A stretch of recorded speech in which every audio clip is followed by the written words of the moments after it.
Hello coders, welcome to Coding YouTube channel. এই programming এর lecture সিরিজে আমরা এতক্ষণ ধরে সিলেকশন স্টেটমেন্ট পড়ছিলাম এবং সিলেকশন স্টেটমেন্টের মধ্যে আমরা ইফ স্টেটমেন্ট পুরোটা প্র্যাকটিস করেছিলাম এবং পড়েছিলাম। তোমাদেরকে একটা ডিপিপি সেট দেওয়া হবে যেগুলো তোমরা প্রবলেম সলভিং করবে, যেখানে তোমাদের কিছু অ্যাসাইনমেন্ট থাকবে ইফ স্টেটমেন্টের উপরে। তো তোমরা জাস্ট ডেসক্রিপশনে যাবে এর আগের ভিডিওটাতে, তো ভিডিওটাতে যে তোমরা জাস্ট ডেসক্রিপশনে যে ডকুমেন্টসটা দেওয়া আছে ওটা জাস্ট ফিল আপ করবে এবং চাইলে তোমরা গুগল ফর্মে দেওয়া থাকবে, গুগল ফর্মে তোমরা তোমাদের অ্যান্সার সেটাকে আপলোড করবে। ওকে, এবার কথাটা হচ্ছে ইফ এলস স্টেটমেন্টটা কি। ইফ এলস স্টেটমেন্টটা আমাদেরকে ভালো করে বুঝতে হবে যে কেন এটা দরকার পড়লো এবং কি জিনিসটা কি। তো ন্যাচারালি সাপোজ ধরো আমরা যখন বাংলা ভাষা বা ইংরেজি ভাষা আমরা যখন কথা বলি তখন কি বলি যে যদি এটা হয় তাহলে এটা করবো, না হলে ওইটা করবো। সাপোজ আমরা বলি না যে যদি আমাদের আজকে বৃষ্টি হয়, যদি আজকে বৃষ্টি হয় তাহলে খেলতে যাব না, তাহলে খেলতে যাব। তো সেম দেখো, যদি বৃষ্টি না হয় আমি একটা কন্ডিশন দিয়ে দিলাম, যদি বৃষ্টি না হয় তাহলে খেলতে যাব। এটা ছিল আগে আমরা শিখেছি ইফ অবধি, যে যদি বৃষ্টি না হয় খেলতে যাব। এখানে যদিটা হচ্ছে ইফ, খেলতে বৃষ্টি না হয় সেটা হচ্ছে আমাদের কি কন্ডিশন বা বুলিয়ান এক্সপ্রেশন, আর খেলতে যাবোটা হচ্ছে কি আমাদের বডির মধ্যে স্টেটমেন্ট। এরপরে আমি কি অ্যাডিশনালি বা অপশনালি কি ইউজ করেছি, সেটা হচ্ছে না হলে খেলতে যাব না। এই অপশনাল ব্যাপারটা আমি যখন দিই যে না হলে, আগে এক্সপ্রেশনটা না হলে, তখনই কিন্তু আসে আমাদের ইফ এলস স্টেটমেন্ট। আমরা কি বুঝলাম যে if statement is can be followed by optional statement. এটা সবসময় মনে রাখবে, এলসটা কিন্তু অপশনাল। আমরা আইদার এলস দিতেও পারি, নাও দিতে পারি। ঠিক আছে, ওকে। তো এবার এল স্টেটমেন্ট আমরা কি জানি যে এটা হচ্ছে অপশনাল, এক্ষুনি পড়লাম। এবার এল স্টেটমেন্টটা কখন এর বডিটা এক্সিকিউট হয়, কখন বডিটা এক্সিকিউট হওয়ার থেকে আগে বড় কথা যেটা বলে রাখি সেটা হচ্ছে এই যে আমাদের ইফেলস থাকে, এই ইফেলসের মধ্যে যে কোনো দুটোর মধ্যে কিন্তু একটার body execute, only one. Either ইফের বডি এক্সিকিউট করবে অর কিন্তু এলসের বডি এক্সিকিউট করবে। এবার কেন একটা বডি এক্সিকিউট করে সেটারও কারণটা বলছি। তো দেখো, এবারে ইফের বডি এক্সিকিউট করবে না এলসের বডি এক্সিকিউট করবে, সেটা কার উপর ডিপেন্ড থাকে, সেটা পুরোপুরি বুলিয়ান এক্সপ্রেশন বা তোমরা বলতে পারো কন্ডিশন বা তোমরা বলতে পারো লজিক্যাল এক্সপ্রেশন, তার উপর ডিপেন্ডেন্ট করবে। অর্থাৎ কি, যদি কন্ডিশন ট্রু হোল্ড করে, এই যে ইফের মধ্যে আমি যে বুলিয়ান এক্সপ্রেশনটা দিয়েছি এটা যদি ট্রু হোল্ড করে, ফর শিওর সেখানে ক্ষেত্রে ইফ স্টেটমেন্টটার কিন্তু বডি এক্সিকিউট করবে।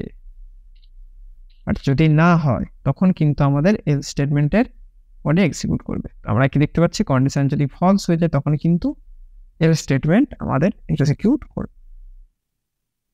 অর্থাৎ আমি যদি তোমাদেরকে এই কথাটা আবার ফ্লো ডায়াগ্রামের মাঝে বোঝাই, তো আমাদের সিকোয়েন্সালি দেখো ফ্লো আসতে থাকে, এর আগে এন স্টেটমেন্টস আমাদের এক্সিকিউট হবে, দেন কন্ডিশনটা চেক হবে। এবার এই কন্ডিশনটাতে যদি কন্ডিশনটা ট্রু হয়ে যায় তাহলে কিন্তু ইফের মধ্যে আসবে, ইফের মধ্যে পড়ে থেকে আবার কিন্তু সিকোয়েন্সাল নেচারটা অ্যাকসেপ্টেড করবে। বাট যদি কন্ডিশনটা ট্রু না হয়, সাপোজ এই কন্ডিশনটা ফলস হয়ে গেল, তখন কিন্তু এলস এর কোডটা এক্সিকিউট করবে। এবার তোমরা আমাকে একটা বলো, একটা কন্ডিশন একই সময়ে ট্রু আর ফলস দুটো কি হোল্ড করতে পারে? ট্রু অ্যান্ড ফলস দুটো কি হোল্ড করতে পারে? উত্তরটা হচ্ছে না। একই সময়ে বা ইউনিক টাইমে কন্ডিশন আইদার ট্রু হবে অর ফলস হবে। ঠিক তারই কারণে যদি ট্রু হয় তখন এক্সিকিউট করবে, যদি এলস হয় তাহলে এলস এক্সিকিউট করে, ফলস যদি হয় তখন এলস এক্সিকিউট করবে।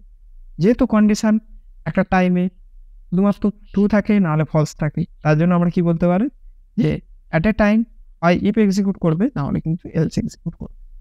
ওকে, তো আমি তোমাদের ইফেলসের ব্যাপারে বললাম যে ইফেলস কেন এক্সিকিউট কিসের কাজে লাগে এবং ইফেলস দিয়ে তোমরা কিভাবে কাজ করবে এবং তার সিনট্যাক্স।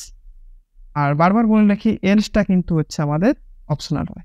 আচ্ছা, আরেকটা জিনিস তোমাদের মাথায় অনেকে কোয়েশ্চেন আসছে, সাপোজ আমি তোমাদেরকে একটা বললাম, সাপোজ ইফের মধ্যে একটা কন্ডিশন 1 আছে, দেন কিছু বডি আছে। ওকে, নেক্সট আরেকটা ইফ দিলাম, সেখানে আমি কন্ডিশন 2 দিলাম। আমি কি বলেছি পরপর এরকম ইফ দিতে পারি, আমি আগেই বলেছিলাম ইফ এলস পড়ানোর সময়। আচ্ছা, এরপর আমি কি দিলাম, এলস দিয়ে দিলাম। এবার আমাকে একটা জিনিস বলো তো, এই এলস এর বডিটা কখন এক্সিকিউট করবে? এই বডিটা কখন এক্সিকিউট করবে? যখন কন্ডিশন 1 ফলস হবে না কন্ডিশন 2 ফলস হবে? কোনটা এর মধ্যে ঠিক হবে তোমরা একটু ভাবো, ভেবে আমাকে বলো। কন্ডিশন 1 যখন ফলস হবে না কন্ডিশন 2 যখন ফলস হবে। উত্তরটা হচ্ছে কন্ডিশন 2 যখন ফলস হবে। আর ওয়াই কন্ডিশন 2? সবসময় মনে রাখবে এলস এর ঠিক জাস্ট উপরে যে ইফ বা এলস ইফ থাকবে, আমি এলস ইফ এখনো পড়াইনি, তাও বলে রাখছি। তো যখন ইফ বা ইফ থাকবে তখন তার কন্ডিশন যদি ফলস হয়ে যায়, দেখো এই এলস এর জাস্ট উপরে ইফটা আছে, এই ইফটার কন্ডিশন যখনই ফলস হয়ে যাবে তখনই কিন্তু এলস এর বডি এক্সিকিউট করবে। রাদার দেন এই কন্ডিশন 1 ট্রু হলো কি ফলস হলো তার সাথে কিন্তু এই এলস এর কোনো যায় আসে না।